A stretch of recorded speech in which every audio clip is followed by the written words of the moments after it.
Welcome to The Explainer. Today, we're going to unpack the fascinating and honestly pretty complex reality of how foreign investment truly dictates the modern global economy. You know, if you really want to understand how wealth moves, how nations actually develop, and who holds the real power in 21st century commerce, you kind of have to look past the giant cargo ships and shipping containers. You have to look directly at the flow of money. We're talking about global investment. And as we unpack this today, you're going to see that it is very much a double-edged sword. Okay, let's just dive right into this absolutely staggering figure, 54%. By early 2015, according to UMCTAD data, a massive 54% of all global foreign direct investment inflows went directly to developing countries. I mean, think about the magnitude of that for a second. For the longest time, the standard narrative was that wealthy, developed nations pretty much just traded investment capital amongst themselves in this closed loop. But this number right here, it proves the script has completely flipped. More than half of the world's investment capital crossing borders was suddenly pouring into the developing world, desperately searching for new opportunities, new markets, and greater efficiencies. Section 1. The new engine of trade. To really grasp this macroeconomic shift, we have to talk about FDI. And to be clear, we aren't just talking about passive equity or someone buying a few stocks abroad. We're talking about foreign direct investment. That means direct, physical investment into foreign business interests. It's building actual factories, acquiring local companies, establishing massive regional hubs. The source material makes a really profound point here. In the 21st century, investment is literally the lifeblood of trade flows. It's completely backward from how we used to think about it. Investment now drives trade, not the other way around. And this FDI? It's the critical engine powering what we call global value chains, or GVCs. Think about the smartphone in your pocket right now. As production stages scatter globally, a single product like that is no longer built under one roof. No way. The glass, the microchips, the final assembly, the software, they all originate from entirely different corners of the world. So the key takeaway here is that the FDI decisions made by massive multinational firms dictate exactly which countries actually get a seat at the table in these modern production networks. Tracking this rapid transformation reveals a totally stunning trajectory. Back in the 1990s, the global FDI stock compared to the trade ratio was sitting around 50%, but jump forward to 2010 and it aggressively surpasses 100%. Investment absolutely skyrocketed past traditional trade. And all of that momentum culminated in a historic milestone in 2012, which was the very first time developing nations finally received more FDI inflows than developed countries. Moving right along to Section 2, visualizing the investment boom. The UNCTAD data paints a crystal clear picture of the reality on the ground here. When you map out the metrics for both developed and developing countries side by side, what emerges is an undeniable, powerfully positive correlation.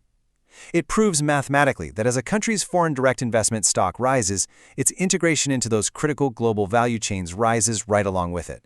The relationship is incredibly strong, and interestingly, it's especially prominent in the poorest countries. So the whole thing essentially boils down to a pretty simple equation. More investment equals more global integration. If a developing nation wants access to the incredibly lucrative global market today, they simply cannot rely on just exporting raw materials anymore. Attracting inward foreign direct investment is, for all intents and purposes, their golden ticket. The multinational corporations making these investments are responsible for the lion's share of global FDI, and bringing them in is the single most proven way to boost your foreign value-added exports and actually become a real player in the global economy. But where exactly is all this money going? You're probably picturing massive steel mills or giant auto manufacturing plants, right? Well, surprisingly, a full 67% of this massive global FDI stock pours directly into the services sector. Why? Because complex global value chains desperately need logistics, telecommunications, financial services, and IT infrastructure just to function on a day-to-day basis. The services sector is quite literally the nervous system of modern global supply chains. Which brings us to Section 3, the FDI development trap. Now, it's super easy to assume that just opening the floodgates to foreign money is a guaranteed magical pathway to prosperity. But FDI comes with some pretty serious hidden traps. First up, we have footloose investments. Think of factories in the lower value clothing industry that set up shop just for the cheap labor and pack up the minute local wages rise. They offer zero long-term stability. Then there's the resource trap, which is basically pure extraction without any real integration into local businesses. Furthermore, without active government policies, lower-income countries often lack absorptive capacity. Basically, they get the new tech, but their workforce isn't actually trained to learn from it. And finally, the most dangerous trap of all, the race to the bottom. It's a really stark choice. On one side of this spectrum, you have that race to the bottom. Desperate to attract that golden ticket of FDI, countries might slash vital environmental, labor, and safety regulations just to look cheaper to foreign investors. On the other side, though, is the ultimate goal: technology upgrading. This means actively developing domestic systems, educating the local workforce, and building that absorptive capacity we just talked about. That is how you genuinely capture the wealth that integration brings, rather than just renting out your citizens for cheap labor. All right, final section. Section 4, winning the investment game. So if the stakes are really this high, how do governments actually harness this power properly?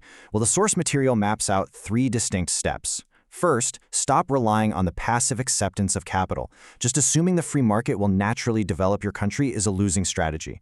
Second, you have to initiate direct, high-level dialogue with the actual multinational executives who are making these massive location decisions. And third, negotiate active policies. You have to structure these investments legally so that they create genuine, brand-new, productive opportunities for the home economy.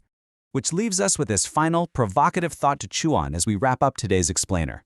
When it comes to the massive, multi-trillion-dollar engine of modern global trade, is your nation carefully and strategically steering the ship to actually upgrade its technology and its people, or is it just selling itself out to the highest bidder in a dangerous race to the bottom? Honestly, understanding the mechanics of global value chains is the only way to ensure it's the former. Thank you so much for joining me on this deep dive into the true nature of global investment. Catch you next time.